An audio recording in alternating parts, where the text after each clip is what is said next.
Let's talk about the NASDAQ 100. It's looking interesting. I think it could potentially be in the process of bottoming out. Let me explain why. We are right now at the 200-day moving average, and it's quite good at explaining the uptrend. So you can see how the price reacted here, here, and here. And it has as well historically reacted to this level. You see bounce here, here, and here, and here. Now, what's also interesting is that whenever we actually establish ourselves below it, you can have bearish trends. So the idea here is that from a risk to reward ratio perspective, if we are wrong and we don't bottom out at these levels, then the loss is going to be limited. For example, say that we work with this level here, which is the low from October 2024, and we would look to buy around current levels. Maybe you could allow it to dip a bit more. Then if we push to the upside, your risk to reward ratio is 3.6 because you're risking 2.5% to make maybe up to 9. And if the market pushes to the upside, then you would have an even higher risk to reward ratio. So for example, the market started trading around these levels, okay? When you have a Republican president, Republican Congress, Republican Senate, the market would usually give you a 12% return, 13% return. So then you're looking at this kind of risk reward ratio. So risk $1,000 and you make 6,890.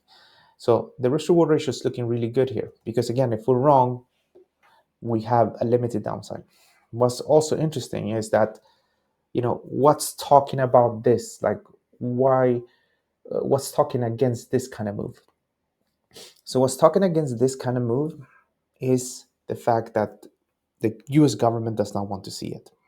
What is in favor of such a move is that if there's no resolution between US and Canada and Mexico, then yeah, we will probably have this kind of price activity and we will probably head lower.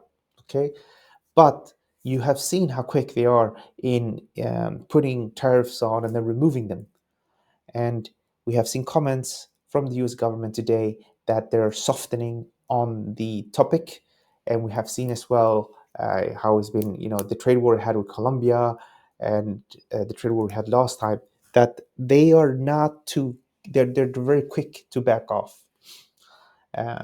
This is obviously not happening with China, and it might also not happen with Europe, but definitely against with its most important partners, which is the Mexicans and the Canadians. So I suspect we're going to have some sort of resolution here quite quickly, and I would be bullish.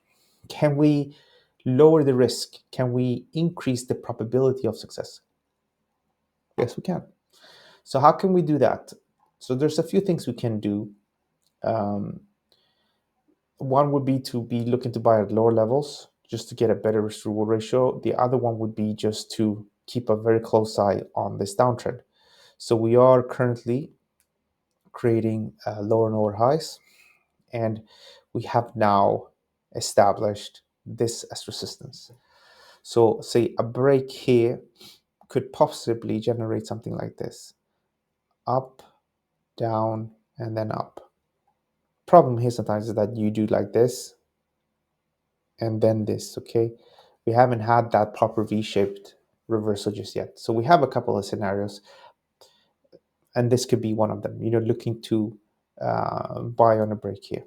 The only issue with this that we need to be aware of, while it increases the likelihood of success, it does ruin the risk to reward ratio to some bit. So this is what I will look at, and it does look to me that it's looking to bottom out. What are your thoughts? Share your comments below.